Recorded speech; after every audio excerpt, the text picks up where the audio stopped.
La rage ce matin en Israël, la rage et l'indignation après la découverte de la supercherie du Hamas. Le corps présenté hier par les terroristes palestiniens comme celui de Shiri Bibas n'est pas celui de la mère de famille de 32 ans, ni d'aucun autre otage selon les experts médico-légaux israéliens. Les autorités israéliennes dénoncent une très grave violation de l'accord de cessez-le-feu et réclament la véritable dépouille de Shiri Bibas. Bonjour Frédéric Simon. Bonjour Fanny, bonjour à tous. Vous êtes le correspondant d'Europe 1 en Israël. Israël qui n'a pas de mots assez forts pour exprimer ce matin sa colère et son émotion.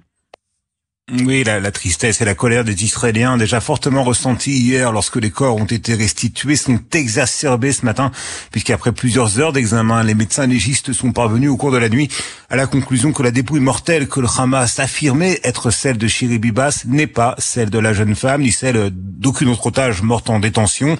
L'autopsie des enfants de Shiri a révélé que Kfir et Ariel avaient été froidement assassinés en novembre 2023. Leur mort n'est donc pas la conséquence d'une frappe israélienne, comme l'avait affirmé le Hamas et le groupuscule terroriste qui les maintenait en captivité. Réaction de Benyamin Netanyahou, le Hamas a transmis le corps d'une femme gazaoui à la place de celui de Shiri Bibas. Nous nous assurons qu'il paiera au prix fort cette violation de l'accord. Pas de remise en cause immédiate dans ses propos du Premier ministre de la poursuite des échanges entre otages israéliens et détenus palestiniens. Les autorités confirment d'ailleurs le maintien de la libération prévue pour demain de 6 otages. En contrepartie, Israël devrait relâcher plusieurs centaines de prisonniers palestiniens, certains condamnés lourdement pour terrorisme. Merci Frédéric Simon en direct de Tel Aviv pour Europe 1.